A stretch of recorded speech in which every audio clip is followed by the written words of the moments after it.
नमस्कार दोस्तों, आपका बोन डॉक्टर के अगले एपिसोड में आपका स्वागत है।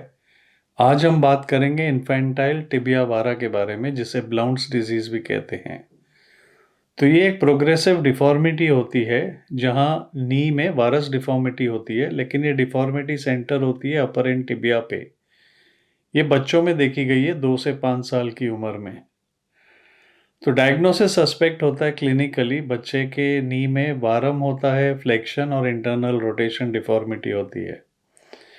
ये एक्सरे से कंफर्म हो जाती है और इसमें इंक्रीज मेटाफिशियल डायफिशियल एंगल दिखता है।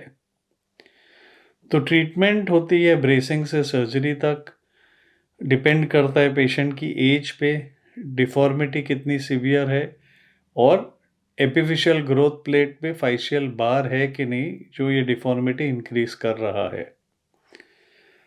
तो अगर एपिडेमियोलॉजी देखें तो रिस्क फैक्टर्स में होता है ओवरवेट चिल्ड्रन, अर्ली वॉकर्स, जो बच्चे 1 साल से पहले चलना शुरू करते हैं, और ये हिस्पैनिक्स में और अफ्रीकन अमेरिकन में कॉमनली देखा गया है। इटियोलॉजी देखें तो ये दो डिस्टिंक्ट डिजीज एंटिटीज होती है। एक इन्फेंटाइल होता है जो ये टॉपिक है, इसमें पैथोलॉजिकल जेनोवारम होता है 2 से 5 साल के बच्चों में। मेल्स में ज़्यादा देखा गया है फीमेल से, और बायोलैटरल होता है 50% केसेस में।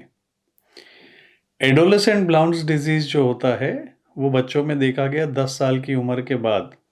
ये कम कॉमन होता है, लेस सिवियर होता है और यूजुअली यूनिलैटरल होता है। तो पैथोफिजियोलॉजी क्या है इसकी? मल्टीफैक्टोरियल है, बट ज़्यादा करके मैकेनिकल ओवरलोड में देखा गया है जेनेटिकली ससेप्टेबल इंडिविजुअल्स में।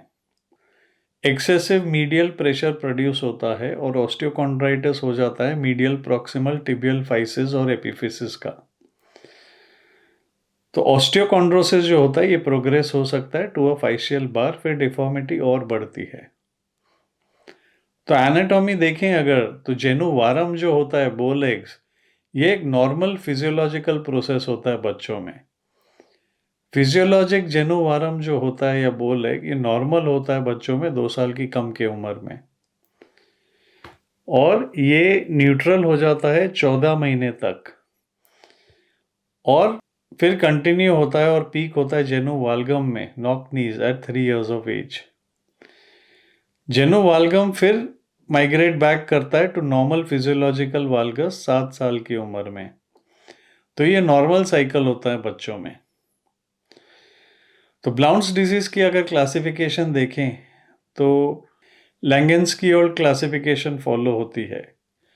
तो टाइप 1 to 4 कंसिस्ट होता है इंक्रीजिंग मेटाफिशियल बीकिंग और स्लोपिंग। टाइप 4 और 6 होता है एपिफिशियल मेटाफिशियल बोनी ब्रिज, कंजेनाइटल बार होता है अक्रॉस द फाइसिस। और ये क्लासिफिकेशन प्रोवाइड करती है प्रोग्नोस्टिक फैक्टर्स, जैसे कि आप ये पिक्चर में देख सकते हो। तो इन्फेंटाइल और एडोलेसेंट ब्लाउंस में क्या फ़र्क होता है? पहले तो एज।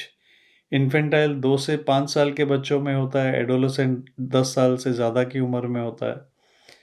बायोलैटरली इन्फेंटाइल होता है 50% में, एडोलेसेंट यूजुअली यूनिलैटरल होता है। रिस्क क्या होती है इन्फेंटाइल में? अर्ली वॉकिंग और लार्ज स्टेचर या ओबेसिटी। एडोलेसेंट में भी ओबेसिटी फैक्टर है। क्लासिफिकेशन लैंगेस्की ओल्ड क्लासिफिकेशन फॉलो करते हैं इन्फेंटाइल में, और एडोलेसेंट में कोई क्लासिफिकेशन नहीं है। सिवियरिटी इन्फेंटाइल ज़्यादा सिवियर होता है, फाइशियल एपीफाइशियल डिस्टर्बेंस होती है। एडोलेसेंट लेस सिवियर होता है, फाइशियल एपीफिशियल डिस्टर्बेंस इसमें भी होती है। बोन इन्वॉल्वमेंट अगर देखें तो प्रॉक्सिमल जो मीडियल टिबिया का फाइसिस है, ये जेनोवारस प्रोड्यूस करता है, फ्लेक्शन इंटरनल रोटेशन प्रोड्यूस करता है, और कॉम्पेंसेटरी डिस्टल फिमोरल वाल्गस हो सकता है। एडोलेसेंट ब्लाउंस में प्रॉक्सिमल टिबियल फाइसिस इन्वॉल्व होती है, और डिस्टल फिमोरल वारस और डिस्टल टिबियल वाल्गस हो सकता है।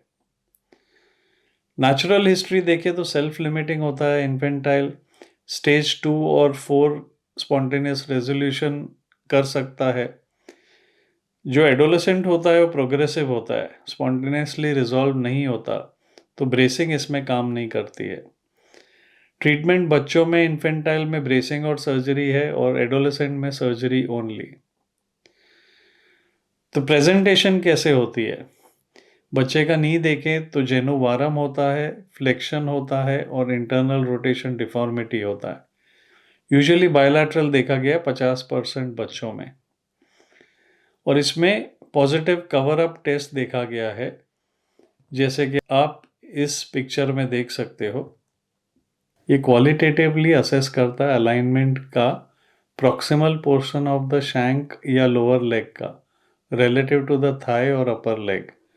Obvious valgus alignment negative consider होती है और इंडिकेटिव होती है फिजियोलॉजिकल बोइंग की। तो इसमें अक्सर इंटरनल टिबियल टॉर्शन होता है, लिम्ब लेंथ अनइक्वल होता है और कोई पेन या रिस्ट्रिक्शन ऑफ मूवमेंट या नी में जॉइंट स्वेलिंग नहीं होती। लैटरल थ्रस्ट होता है वॉकिंग पे। तो आज का एपिसोड यहीं ख़त्म होता है। इसमें और कई एपिसोड्स आएंगे, तो आप वेट करिए, ज़रूर देखिए, और हमारा चैनल देखने के लिए बहुत बहुत धन्यवाद। Thank you.